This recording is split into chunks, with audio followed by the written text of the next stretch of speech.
The coffee machine hissed as the clock struck midnight, echoing through the near-empty lobby of Collins Tower, a shimmering skyscraper in downtown Seattle.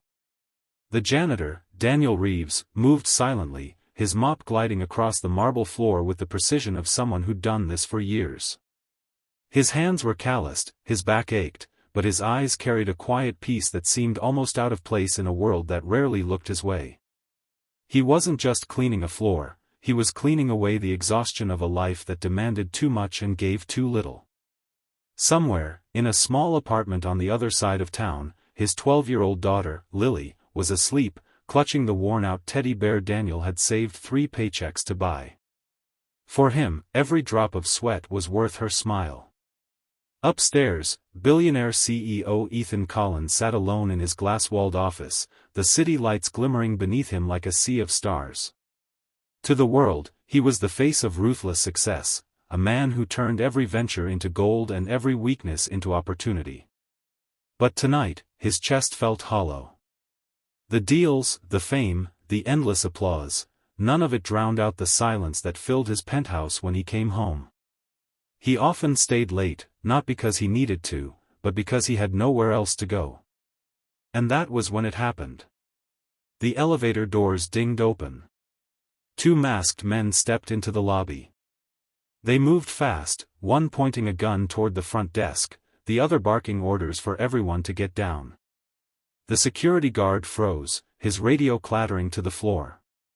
The night receptionist began to sob quietly. And Daniel didn't move.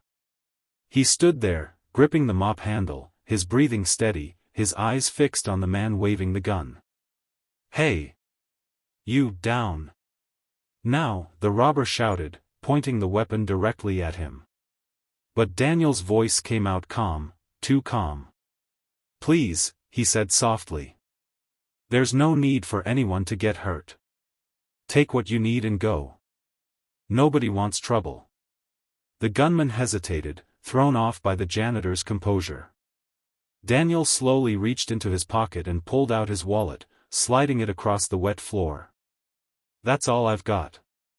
$40. Take it." Upstairs, Ethan watched the scene unfold through the surveillance feed that blinked on his office monitor. His heart pounded. He could call the police, but by the time they arrived, it could be too late. Yet what caught his attention wasn't the robbery, it was Daniel's steady demeanor. While everyone else trembled, this man, in a worn-out janitor's uniform, stood firm in the face of danger, trying to protect strangers he barely knew. One of the robbers began pacing nervously. "Let's move, man. Grab the cash drawer." As they turned to the register, Daniel quietly pressed the emergency button under the counter, the silent alarm. He then guided the receptionist and guard behind a column, shielding them with his body. Minutes later, sirens wailed in the distance. The robbers panicked. One of them fired a shot, a loud, cracking sound that shattered the glass door but hit no one. They bolted, leaving chaos behind. When the police arrived, the building was trembling with fear, except for Daniel, who was helping the others to their feet, checking if anyone was hurt. Ethan came down moments later, still in his tailored suit, his expression unreadable. "You stayed calm, even when your life was on the line," he said quietly. Daniel shrugged, embarrassed. "Just did what I had to do, sir." But Ethan's gaze lingered on him, as if he was seeing him for the first time. Over the next few days, news of the incident spread through the city. Janitor saves lives during robbery, but Daniel avoided interviews and turned down reporters. "I'm no hero," he told them. "I just wanted everyone to make it home safe." Yet Ethan couldn't shake what he'd seen. For weeks, he found himself thinking about Daniel, about how calm, selfless, and steady he'd been when it mattered most. And so, one morning, he made a call that would change both their lives. Daniel was called into the top floor of Collins Tower, a place he'd only ever cleaned, never entered for a meeting. Nervous, he wiped his hands on his uniform before knocking on the frosted glass door. "Come in," Ethan's voice said from inside. Daniel stepped in, unsure whether he was in trouble or about to be thanked again. "Sit," Ethan said, gesturing toward a chair. "I've been thinking about what happened that night." Daniel nodded. "I was just doing my job." Ethan leaned forward. "No. You went beyond that. You stayed calm when everyone else panicked. You protected people who weren't your responsibility.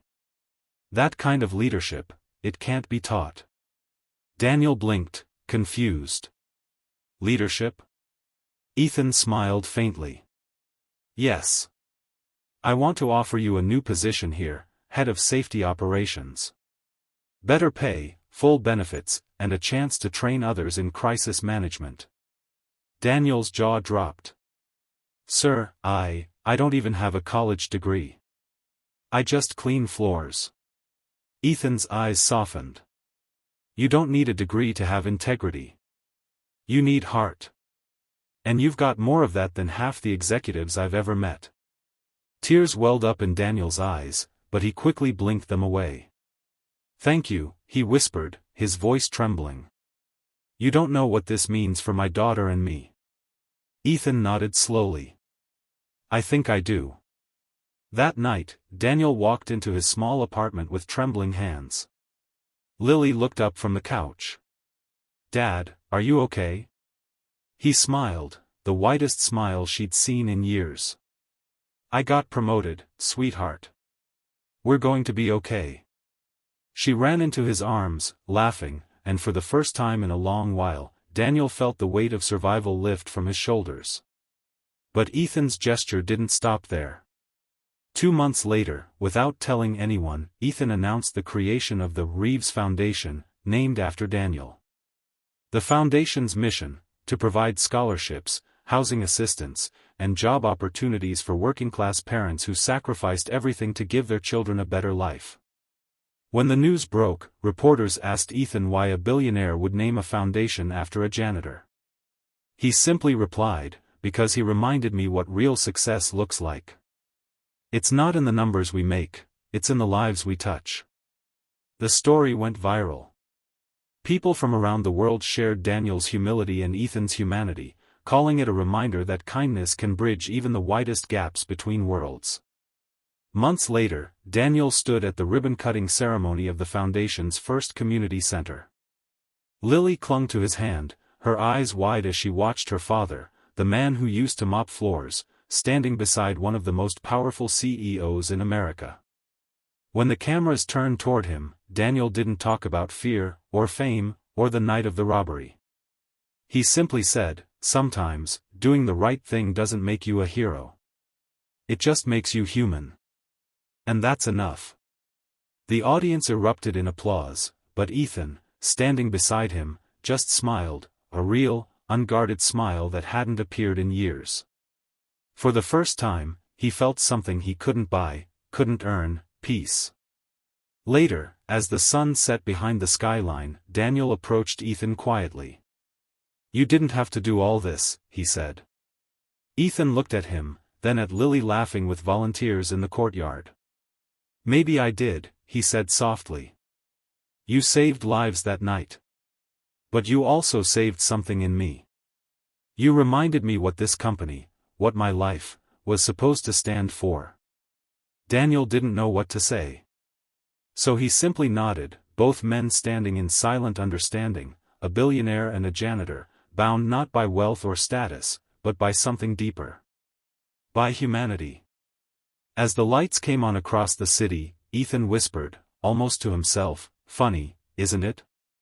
The night I thought everything could fall apart, that's when I found what truly matters." And Daniel smiled.